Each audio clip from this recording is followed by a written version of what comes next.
Olá pessoal, eu sou o Victor e nesse vídeo nós vamos resolver alguns problemas utilizando o princípio aditivo. Bom, aqui qual é a ideia? Até agora nós viemos utilizando o princípio multiplicativo para resolver alguns problemas de contagem, mas nós precisamos sempre garantir alguma independência quantitativa quando nós aplicamos esse raciocínio.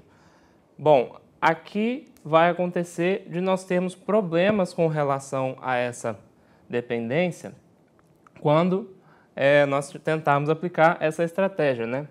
Esse problema foi da Olimpíada de Maio do ano de 1998 e ele consiste no seguinte: você tem essa figura do triângulo aqui com um ponto no centro, 4 pontos aí que você traça todos os segmentos possíveis para ligá-los. Você dispõe de 4 cores e você precisa pintar todos os segmentos de modo que segmentos adjacentes sejam pintados com cores diferentes. Então aí, quando eu vou tentar resolver esse problema utilizando o princípio multiplicativo, o que acontece? É o seguinte: se eu pensar em pintar esse segmento aqui primeiro, eu posso pintá-lo de 4 maneiras. Quando eu for pintar esse segmento aqui, eu tenho que lembrar que ele não pode ter a cor do outro.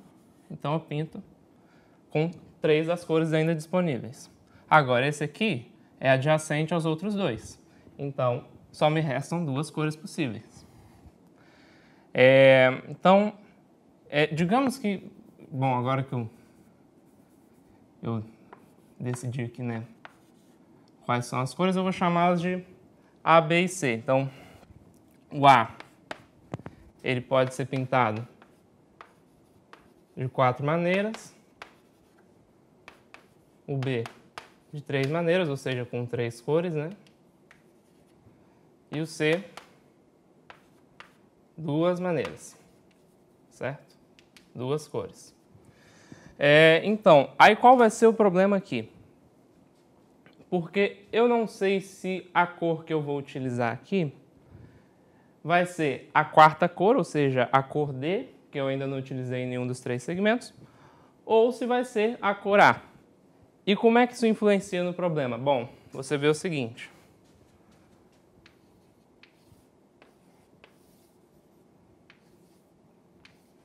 Aqui eu posso ter pintado. Vamos fazer os 2 caminhos possíveis que eu posso fazer a partir daqui. Né? Que é assim, esse cara é A, esse é B, esse é C, e o outro recebeu a cor que eu ainda não tinha utilizado, certo?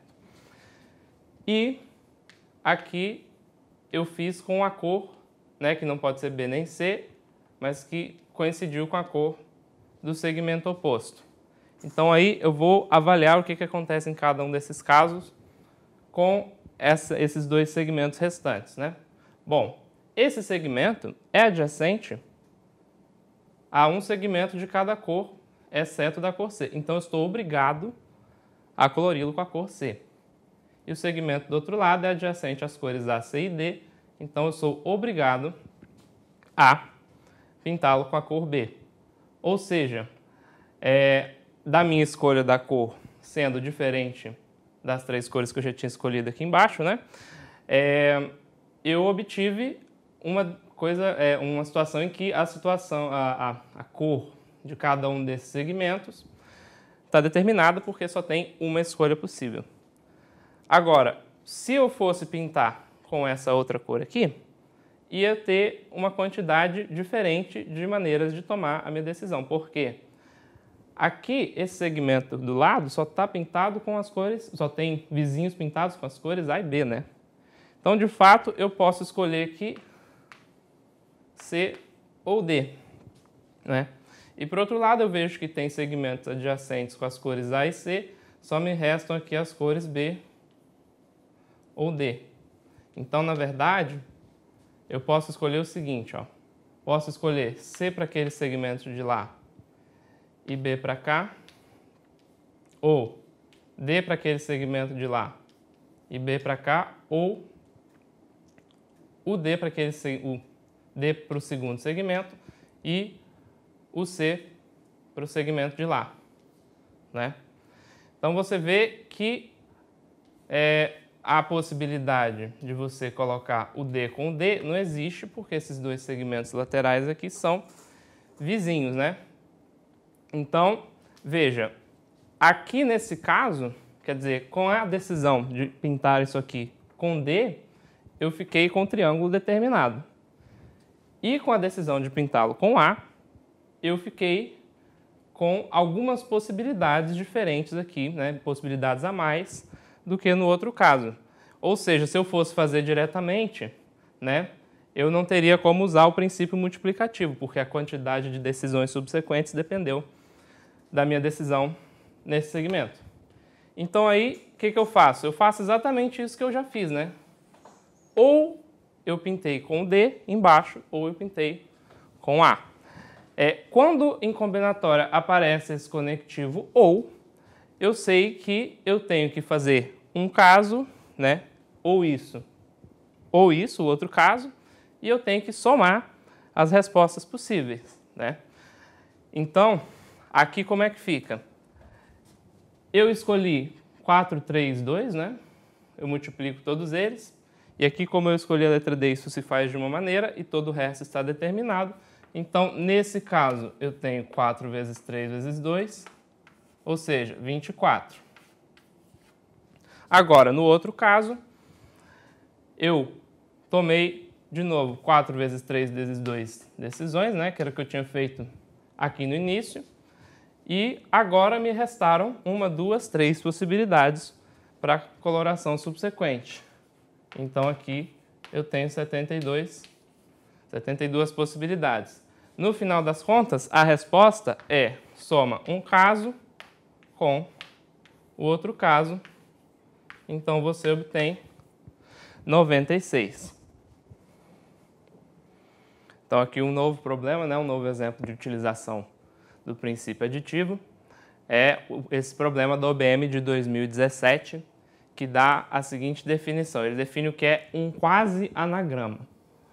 Um quase-anagrama de uma palavra é o seguinte: você retira uma letra da palavra, permuta as restantes e vou mostrar um exemplo aqui para ficar bem claro, né? Por exemplo, a palavra carro, né, que é o exemplo que aparece no enunciado original dessa questão.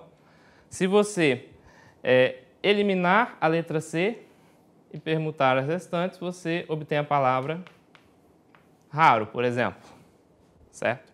Ou, se na mesma palavra você eliminar um dos R's, você obtém, permutando aqui, a palavra arco, certo? Então, só para a gente entender o que é a definição dele de quase anagrama, né? Retira uma letra, permuta as outras. Claro que não precisa resultar numa palavra inteligível, certo? Então a pergunta dele: quantos quase anagramas da palavra bacana começam com a letra A? Então aí, como é que eu olho para esse problema?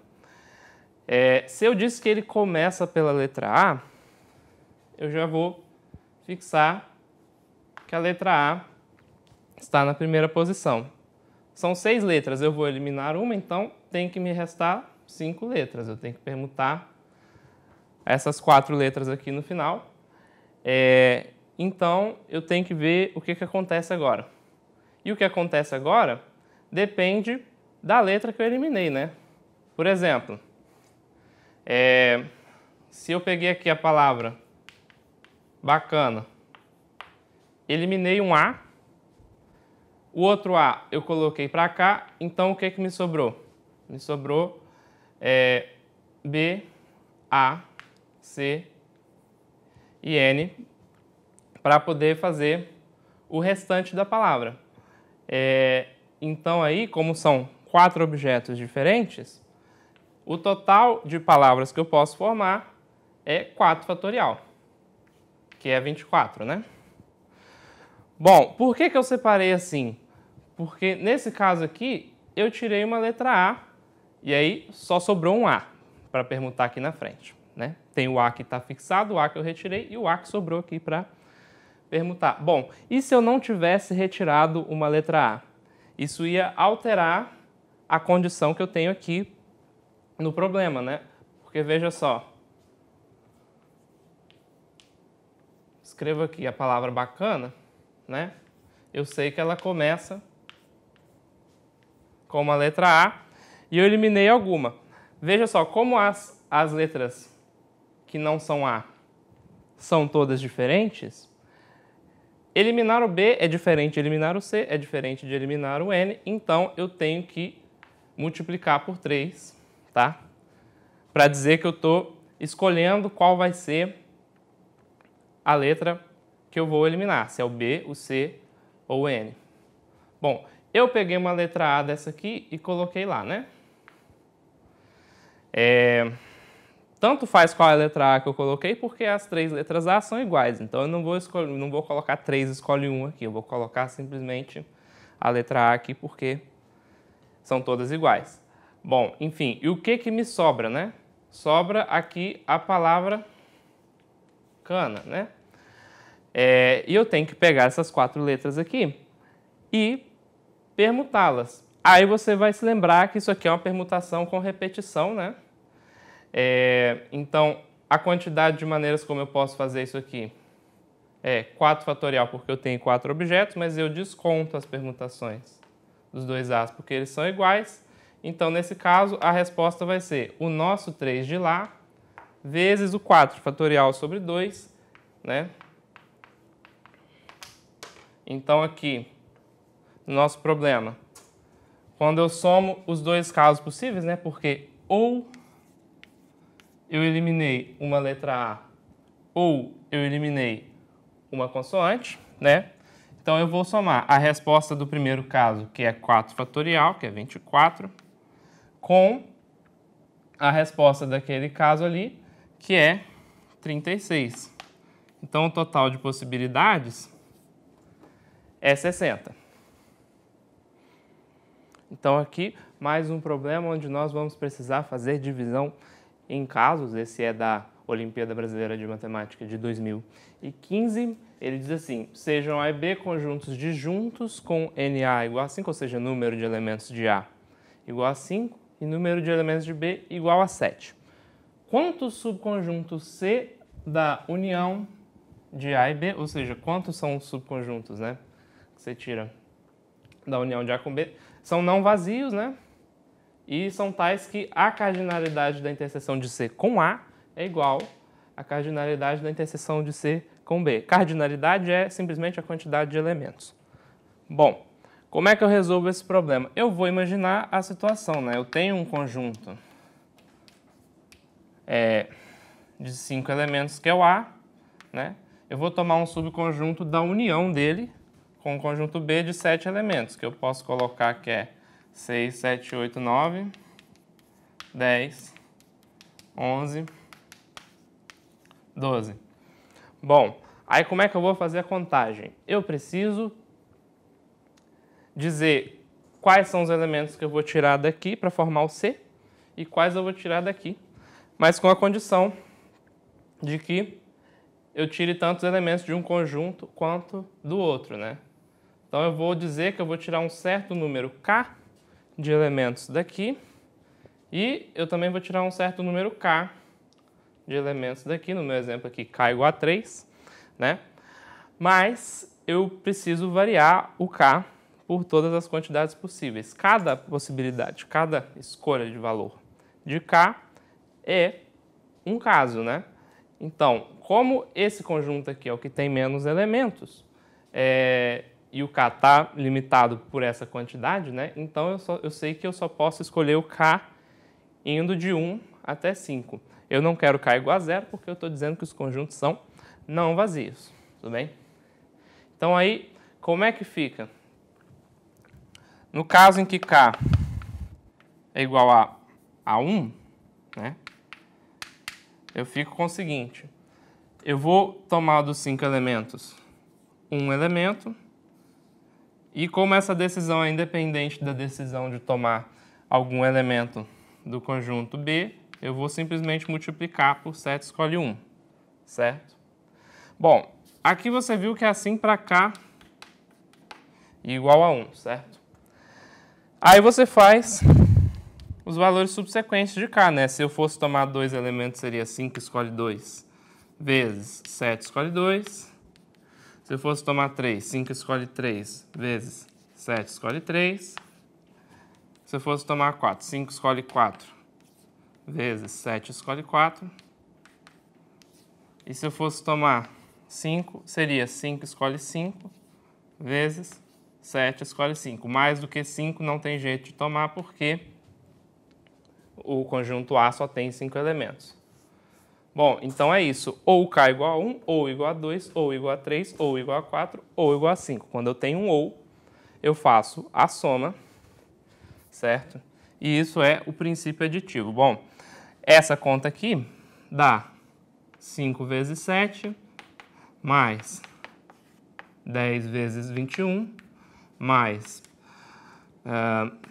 10 vezes 35, mais 5 vezes 35 de novo, porque 7 escolhe 3 é igual a 7 escolhe 4, mais 1 vezes 21. E quando você fizer essa conta toda, você vai achar a resposta 791. Muito bem, para esse vídeo é só. Muito obrigado e até a próxima.